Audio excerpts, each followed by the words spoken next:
Alright. Also, if you are here, how are my levels? Are my levels all good? This is a visual novel. It's a dating sim about disabled girls. So it's a very interesting game, to be sure. I've played some of it. It's pretty good, actually.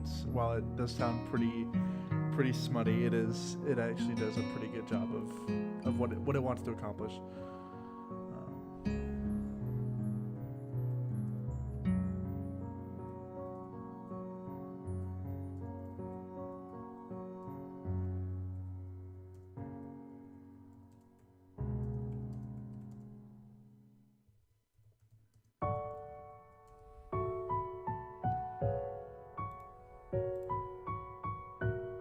Perfect. Alright.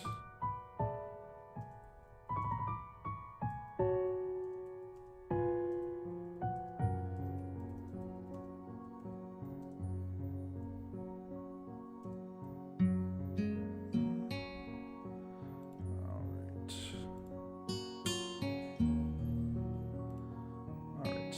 I think I'm all good to go. Yep, let's get into it. I think we should all be good. Alright, I did have to disable the adult content because there's adult content. But alright, let's get started.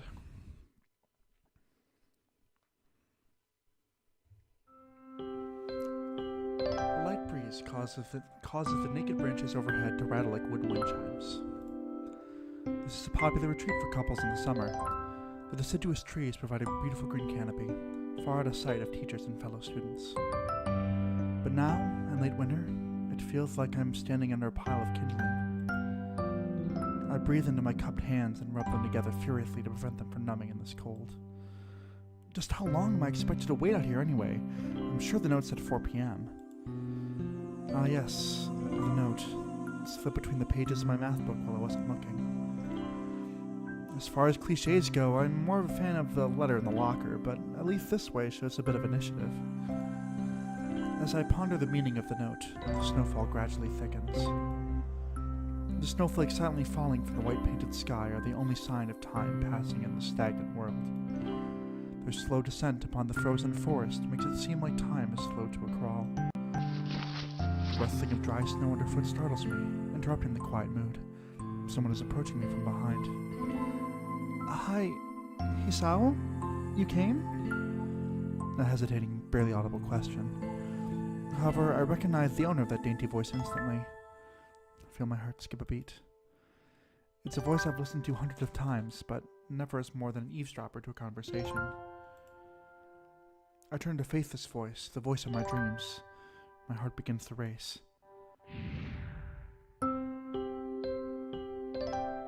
Aww, so cute.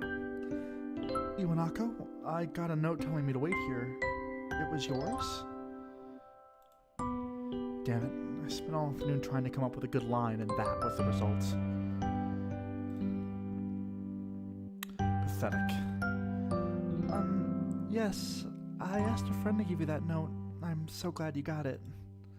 A shy, joyous smile that makes me so tense I couldn't move a single muscle even if I tried.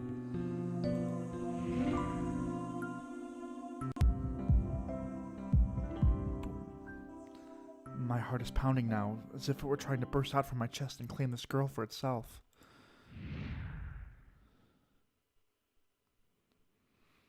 So, here we are, out in the cold. Once again, the wind snores up the branches. The cacophonous noise is music to my ears. Iwanako flinches ever so softly against the gust of wind. As it passes, she rights herself, as if supported by some new confidence. Her eyes lock with mine, and she lazily twists her long, dark hair around her finger. All the while, the anxious beating of my heart grows louder. My throat is tight. I doubt I could even force out a word if I tried. You see, I wanted to know if you'd go out with me. I stand there, motionless, save for my pounding heart. I want to say something in reply, but my vocal cords feel like they've been stretched beyond the breaking point. Hisao? I reach up to try to massage my throat, but this only sends spikes of blinding pain along my arms. Hisao! My whole body freezes, save for my eyes, which shoot open in terror. Hisao! The beating in my chest suddenly stops, and I go weak at the knees. The world around me, the canopy of bare branches, the dull winter sky, Iwanaka running towards me, all these fade to black. The last things I remember before slipping away are the sounds of Iwanaka screaming for help, the incessant clatter of the branches above. Good start to a game, right?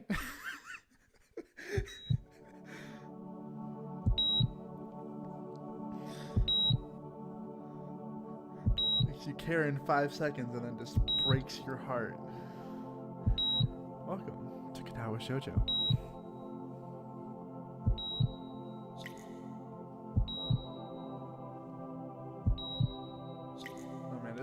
I have played this game, but it's been a very long time, so I'm very excited to actually play it again. It's a lot better than you like even that, for example, like that was, you expect, like, if you've heard about this game before, it's like, oh, it's a game for disabled girls and you can date them. It's like, but like, it does really.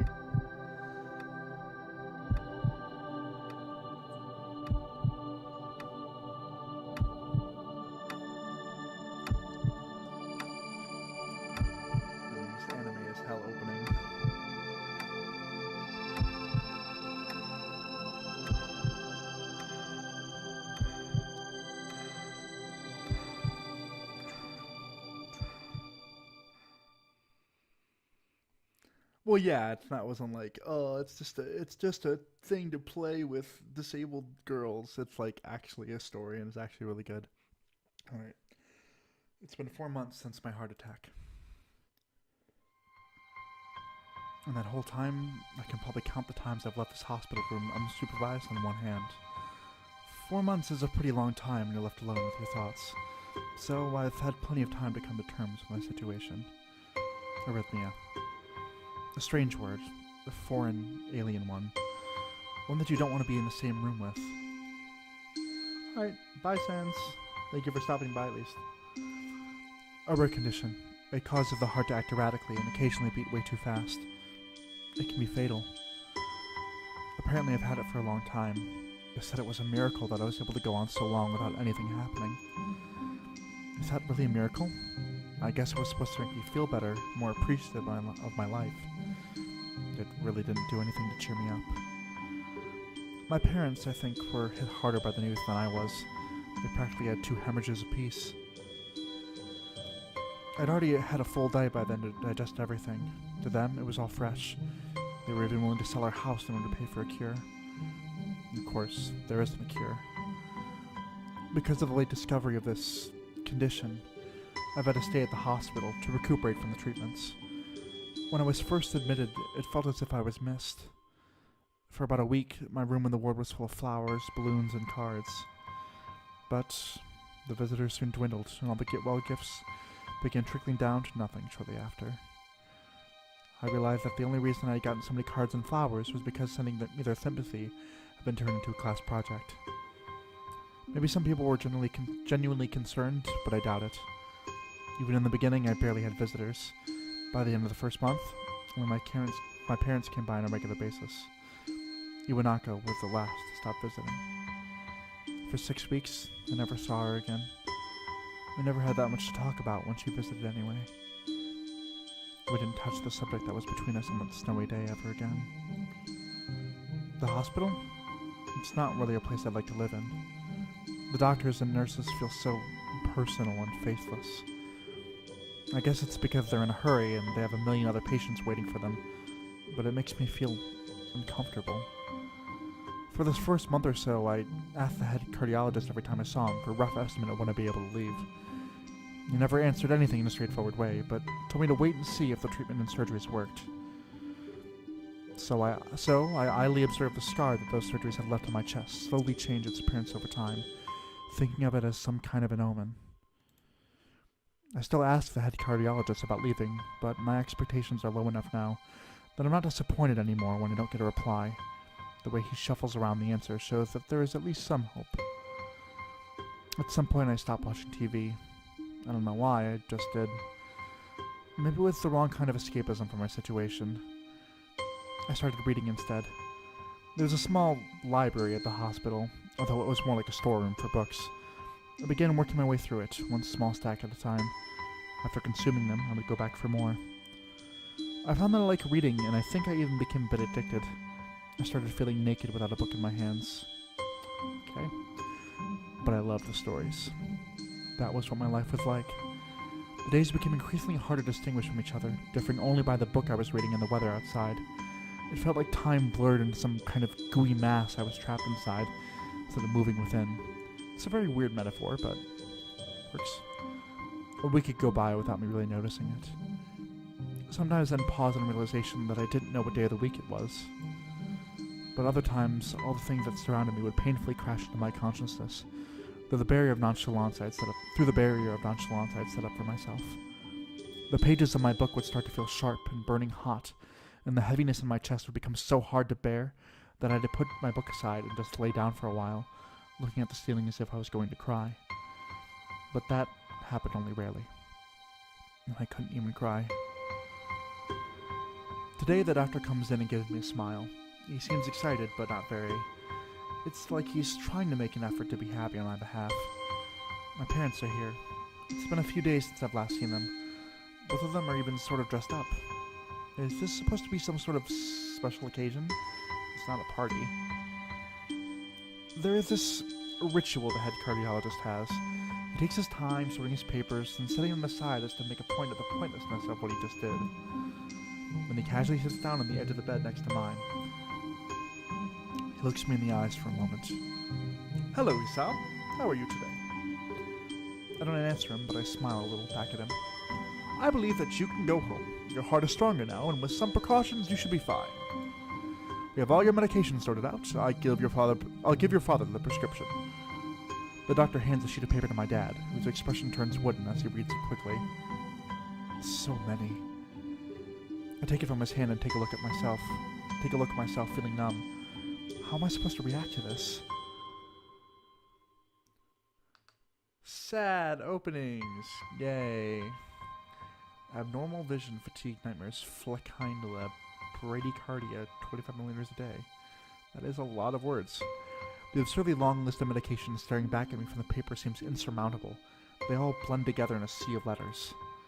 This is insane. Side effects, adverse effects, contraindications, and dosages are listed line after line with cold precision. I try to read them, but it's so futile.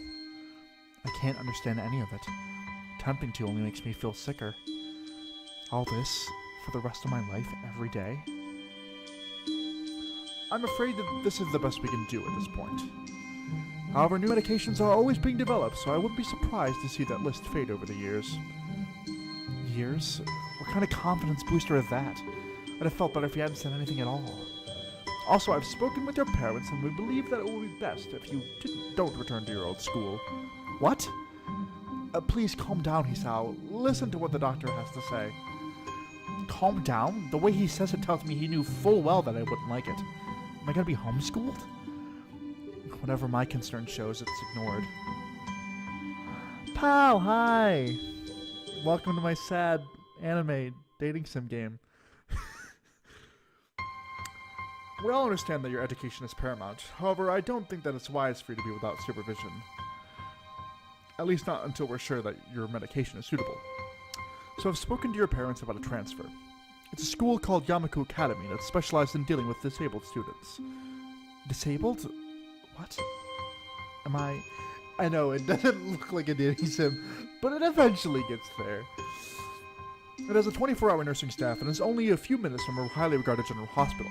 The majority of students live on the campus. Think of it as a boarding school of sorts. It's designed to give students a degree of independence while keeping help nearby. Independence? School for disabled kids. Don't try to disguise that fact. If it was really that free, there wouldn't be a 24-hour nursing staff, and you wouldn't make a hospital being nearby a selling point.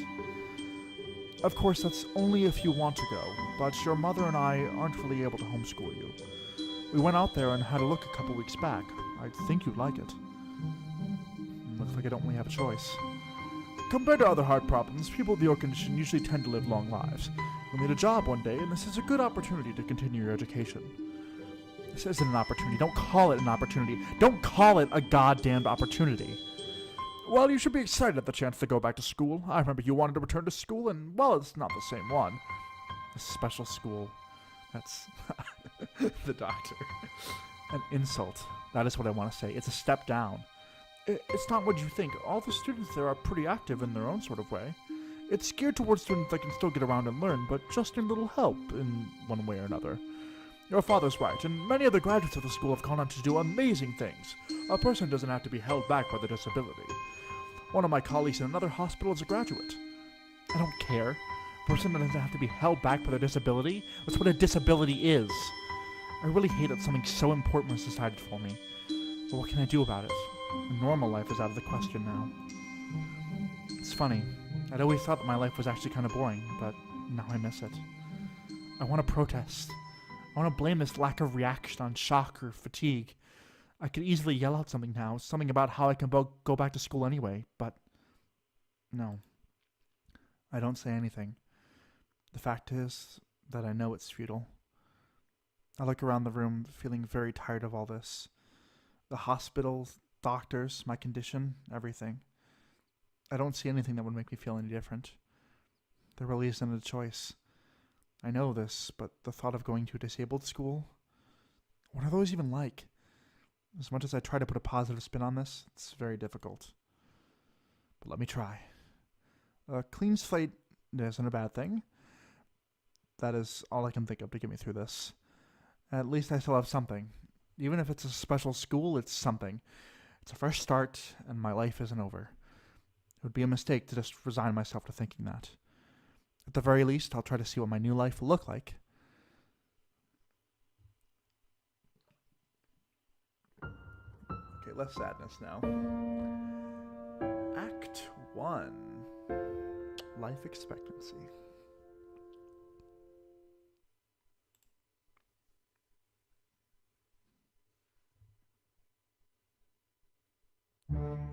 Ah, what a gate. The gate looked far too pompous for what it was. It does, to be honest. In fact, gates in general seem to do that, but this one especially so. Red bricks, black wrought iron, and clay plaster assembled into a whole that didn't feel welcoming at all. I wonder if it looked like what a gate for a school should look like, but couldn't really decide. Probably no. Of course, I didn't want to get stuck on thinking about the gate for too long, so I entered through it with a brisk pace that felt surprisingly good. What? I entered through it with a brisk pace that felt surprisingly good. Ooh, that briskness. Moving forward feels good. Okay, Sal. So I walked towards the main building of Yamaku Academy with this brisk pace. That feels good. I'm alone as my parents are taking my stuff to the dorms, and there's supposed to be someone waiting for me. The grounds are incredibly lush, filled with green. It doesn't feel like the kind of grounds a school would have, more like a park with a clean walkway going past trees and the smell of fresh-cut grass and all other park-like things. Words like clean and hygienic pop into my mind. It makes me shudder. I shake them off. Stay open-minded now, it's your new life. You have to take it as it comes. That's what I tell myself. A few big buildings loom behind the leafy canopies, too big and too many for just a school. Everything seems off. It's different from what I thought I knew about schools. It's an uncanny valley. Even though I was told this is my new school, in the back of my head it doesn't feel like one. I wonder if the feeling is real or caused by my expectations of a school for the disabled. Speaking of that, I don't see anyone else here. It's kinda eerie. Makes me wish there was somebody here so I could anchor myself to something tangible instead of having this feeling I stepped into another dimension. The trees hum with the wind and the green hues flashing all around me catch my attention. Makes me think about hospitals again, how they say that the operating rooms are painted green because green is a calming color. So why am I feeling so anxious despite all this greenery? Only after I stand in front of the haughty main building, I surprised myself by realizing why the gate bothered me. It was the last chance I had to turn back, even if I had no life I could return to. God, you're so goddamn poetic, Isao.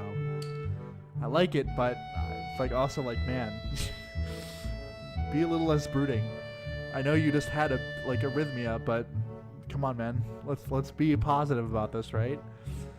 But still, after entering, there was absolutely no way I could go back anymore. Feeling nervous, and with this realization set in my head, I opened the front door. A tall man with bad posture notices me as I enter. We're the only people in the lobby, so it's only logical. You must be Niki? Nakai. So you are. Excellent. I'm your homeroom and science teacher. Fucking goddamn emails from fucking Redbubble. Leave my screen, thank you. I'm your homeroom and science teacher. My name is Moto. Welcome. We exchange a handshake that is neither firm nor sloppy, and he looks at his watch. The music is unsettling, you know, like the pomp and circumstance?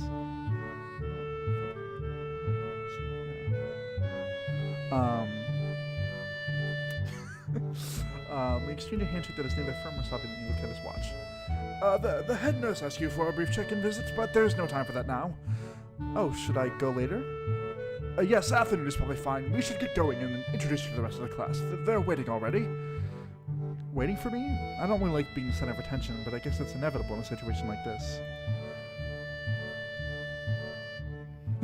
From Danganronpa? yeah, Naegi, yeah. Somehow not knowing what is waiting for me makes me feel really nervous. Think of this, I almost missed what the teacher is saying. But pal, I didn't want to date the doctor because I can date the teacher. Why? Why would I want to do that? I'll be the good guy. Yeah, sure. I mean, isn't that normal? Of course, but not everyone likes to be at the center of attention. I'm probably one of those people, but I guess I should be the one to give the first impression of myself. Right, but it's no problem. Let's go then. My heart is pounding in my chest, and it keeps me thinking about my condition as I follow the teacher up the stairs. Look at them stairs. Ooh, what a nice shot. The third door down the third floor corridor is marked as the classroom for class 3-3. Moto opens the door and enters. Good morning, everyone. Sorry I'm late again. I hesitate for a split second at the door, freezing on the spot. Get a grip. This is a big step. I know that. But there isn't any point to worrying so much about it, at least not this soon. Look at the students. They're students. I follow the teacher into the classroom and look around, partially so I won't have to meet the curious gazes of my new classmates. It's pretty spacious, the ceiling is unusually high, and there's lots of space left over around and in between the desks. An entire wall taken up by blackboards and high, old-fashioned windows only make it seem larger. The students' desks are just standard wooden desks with a shelf underneath for books and wooden chairs with metal frames. Simple and efficient. Okay, first, it's really creepy the way you said that. Simple and efficient. But also, like, I can see the fucking desks. Sal, like, you don't need to tell me what the goddamn desks are. Just imagine me like going over this in his head, like, oh, I'm gonna tell someone this day and like regale my story about the desks in the room. I stop walking in front of the classroom and face the other students. They all look normal like students in another school, but then why would they be here? They're probably like me and have something wrong with them, only it's just not immediately obvious. Then I notice one of the girls seems to be missing the thumb of her right hand. It's a little jarring. Despite the natural tendency to listen when someone's talking to you, I tune out the teacher's speech halfway through while he introduces me to the class. I notice a flash of dark hair and see that someone is looking at me. A girl with really long, straight hair that is pretty eye-catching. As she sees me looking back at her, she covers her face with her hands, as if it will make her invisible. I like that guy in the back. There's one boy with a cane leaning against the lockers at the rear of the class. It's weird seeing someone so young with a cane. Another girl seems to be making some weird hand motions. Sign language? She peers at me over the rims of her glasses, then goes back to whatever she's doing.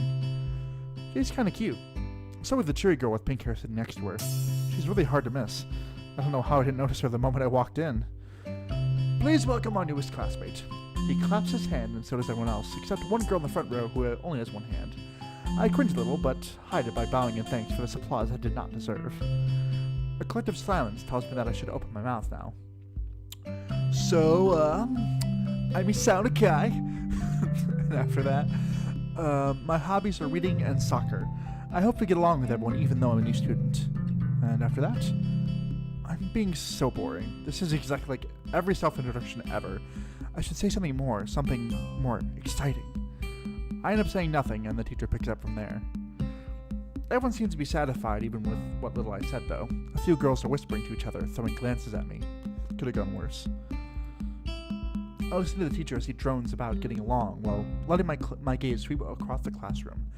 Everyone seems to be listening to him intently, and when he's done, they clap their hands again, which feels like a weird thing to do. The first row girl claps on this round, with her one hand against her other wrist that ends in a bandaged stump. We really need to just keep mentioning this girl. It makes me feel a little bad. Oh, I see the development there. How does it make you feel, Hisao? We're going to be doing some group work today, so that'll give you a chance to talk with everyone. Is that okay with you? Yeah, it's fine with me. That's good, you can work with Hakamichi. She is the class representative. She can explain anything you might want to know, and who else would be able to do that better, right? How could I know? The teacher passes out the day's assignments, and announces that we will be working in groups of 3. It hits me that I don't know who Hakamichi is. Slow. What? What? Slow. Oh, it hits him slow. I'm like, what? Hits me slow. The teacher seems to catch my helpless expression. Oh right, Hakamichi is there. Shizune Hakamichi. As he calls out her name, the cute bubbly-looking girl with bright pink hair and gold eyes waves her hand at me. I take a seat next to her by the window. Hey, I guess you're Hakamichi, right? It's nice to meet you. What? I'm caught off guard by her laughter. It's nice to meet you too, but I'm not Hakamichi, I'm Misha. This is Hakamichi Shi-chan. Giggling, Misha points to the girl next to her, the one I saw using sign language before. It looks like she has been staring at me this whole time. She nods once nonchalantly to show that she acknowledges my presence, but only barely. She has short yet carefully neatly brushed hair, a pair of oval-shaped glasses balanced on the tip of a dainty nose, and dark blue eyes that seem to alternate every few seconds between analytical and slightly bored. Thank you for the very intense description, which I can see right there. Visual novels, everyone. It's nice to meet you. She immediately looks at Misha, who smiles and makes a few quick gestures with her hands. Hakamichi nods and makes a few gestures of her own. I start to wonder if the teacher was messing with me, saying things like, you'll be able to talk to people, and who better to explain things to you. I can see you're a little confused, right? But I understand why you would think I was Shi-chan. Shi-chan is deaf, so I'm the person who translates things back and forth for her. I'm like an interpreter. She says it's nice to meet you too. You're the new student, aren't you? Well, Shi-chan, of course he is. If he wasn't, he wouldn't have been standing up there for no reason, right? Right. He seems like he's a very interesting person, doesn't he? We knew there was going to be a new student, but we didn't know you would be here today so soon. Hee-chan, right? Hee-chan, right? Hee-chan. Yep, it fits, doesn't it? Did I say it out loud? It's just a surprise. I never liked that nickname. I don't really see how. It fits. You look just like I imagined. Yeah, you look just like a Hee-chan. I wonder why everyone seems to think so. Hakamichi taps her fingers on the desk to get Misha's attention. They gesture back and forth to each other excitedly, but their hands blur. Boom, boom. Misha seems a little overwhelmed. Sorry about that. Shi-chan wants you to know that she's the class rep, so if there's anything you need to know, you can feel free to ask her. Do you like the school so far? We can show you around a little if you haven't had the time to walk around and familiarize yourself with it. Misha stumbles with the hard word a bit, making it stick out in an otherwise fluid translation. Thanks, that'd be pretty helpful. Yeah, I just kind of came straight to class today. That's no good. You should always try to learn as much as you can about where you're going before you go there. Not just with school either. Always, even if it's a trip to the convenience store. Really, Shi-chan? Learn about where you're going? I guess I didn't bother to do that, or just didn't care enough to do so. I didn't look forward to this, even if I committed myself to go along with it half-assedly, but anyway. I don't say anything, and Misha signs something that ends in a shrug. What was that? It seemed like it was about me. I feel like slumping over my seat. Both of them are smiling, but that shrug hit me unexpectedly deeply. You look down. Are you okay? Don't take it the wrong way, please. I hate when people are afraid to ask questions. That's how people learn things, by asking. Asking for help is perfectly normal, as much as needing help. Stop looking like you just failed a test. Alright. Oh, Misha's laugh. Ah, and another thing. You don't have to call Shi-chan something so formal like Hakamichi or class rep all the time. Just call her Shi-chan. Okay, maybe that's too casual. Maybe Shizune would be more appropriate? Yep, Shizune's fine. Okay, that'd be a lot easier for me. I feel a lot more at ease. Both of them seem so friendly, so I feel like an idiot for being so apprehensive earlier. Especially about Shizune, who I assumed would be all business. Well, she still seems like that. Just less so, I guess. Huh? Oh, right, we haven't even touched the assignment. We should start work now, or Shi-chan will get mad. The assignment is also kind of long, so we should start now if you want to finish it before the end of class. That too. Shizune glares at the two of us impatiently. I don't need to know sign language to understand that. Okay, get the message.